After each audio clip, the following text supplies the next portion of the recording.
Then Abram fell on his face. And God said to him, "As for me, this is my covenant with you. You shall be the ancestor of a multitude of nations.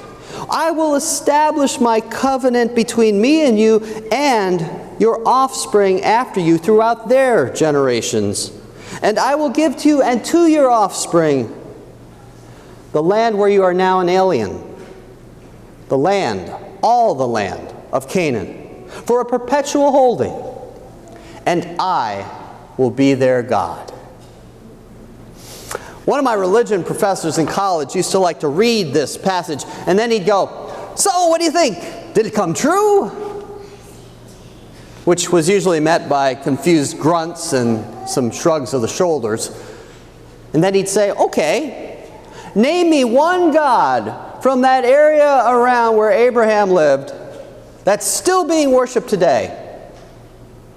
Again with the confused grunts. And he said, "You can't name one. They're all gone. But the children of Abraham, the Jews, the Christians, the Muslims, everywhere." And it's pretty much true. And what's truly remarkable about Judaism, that first religion of Abraham's children, is something reflected in the teachings of Jesus. And it's something you rarely see in religion, especially old time religion. In the oldest ancient days, religion was often used to define us versus them. And I know it still is sometimes. But it was often used as an excuse to treat people who believed in different gods as something less than human, something that could be eliminated. And to be fair, there's a lot in our Old Testament that kind of cuts that way. Kind of slash and burn talk about enemies. And those words are dangerous in the wrong hands. They are dangerous when not read against the admonitions to love in the Old Testament or the call of Jesus to love. But that remarkable thing that you almost never find in ancient religion is the Old Testament recognition that others are to be treated as brother, sister, neighbor. It's a recognition that all are destined to become family.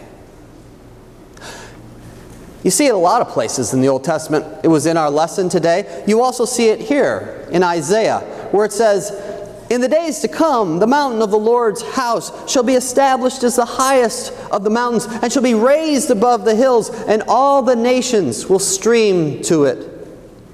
An amazing call to recognize that God is actually for all.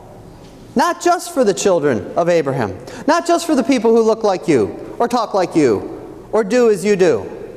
For everyone. When this was written, this was a mind-blowingly original concept. And it's a concept that the master storyteller, Jesus, uses in his weaving of the tale, the parable, the Good Samaritan. Now, Samaritans were considered by the Jews to be half-Jews. The Samaritans followed Mosaic laws. They were certainly relatives of the Jews, but they had mixed their bloodlines with the Gentile peoples around them. And they also only believed that the first 5 books of the Bible, the Torah, Genesis, Exodus, Leviticus, Numbers, Deuteronomy, that only they were Scripture. But probably more because they had mixed their blood with other peoples, the Jews despised them. In fact, a Jew on a journey would go around Samaria just to avoid setting foot in the place. If it had been a time of hashtags, and I hope this doesn't offend anybody, you probably would have needed a hashtag Samaritan Lives Matter. This is the person Jesus chooses to be the hero of his tale. The story of a traveler in need who gets mugged on the road, left for dead. And then a priest comes by, a Jewish priest, and he walks right on by him. And then a Jewish Levite comes by, and he walks right on by him. Both of these individuals would have been concerned with ritual purity, probably more concerned with contaminating themselves spiritually by perhaps touching the blood of the wounded guy than they were about taking care of him. But it's the Samaritan who digs in the dirt to get this Jewish guy who would have considered him to be dirt, and then picks him up and puts him on his own animal, which means now he's going to have to walk, and then takes him to an inn and pays for his stay there, and then promises to come back and pay any other expenses this poor fellow incurs. Wow, huh? And everybody loves this parable. It's hard not to love. In Bible school a couple weeks back, we told this story alongside the story of the Sneetches. Remember them on the beaches? They're the Dr. Seuss characters that got into the big fight about which belly was best, the belly with a star or the belly without. It's a story of racism. And it's a story that says choosing who's blessed, who's in, who's out, on the basis of the superficial is not only wrong, it's bizarre and sad. Jesus tells, in a way, the ultimate story of the Sneetches. He looks at his own people, the Jews, who hold the Star of David high and proud and consider themselves superior. Hey, look, this person you consider dirt. This person is the one who digs in the dirt to save a person who would have considered him to be dirt. This is the person who embodies the love of God.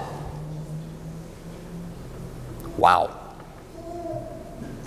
Like I said, it's probably, if you're ranking your parables, everybody's top one or two parable. But it really makes us think about things, doesn't it? It really makes us think about ourselves. Every one of us, after all, is imperfect. Every one of us is flawed. And every one of us has Samaritans in our life. And our challenge is to embrace those folks as brother, as sister. Because in the end, it isn't up to us who's in and who's out. That's God's job. And given my personal experience, I'm very quick to warn anybody who thinks they have God's criteria figured out. Because God's criteria is always based in love. And love runs deeper than who your mommy or your daddy was. Love runs deeper than which books of the Bible someone considers Scripture. Love runs deeper than what the haters will say about any group of people. Love runs deeper than the human mind can comprehend.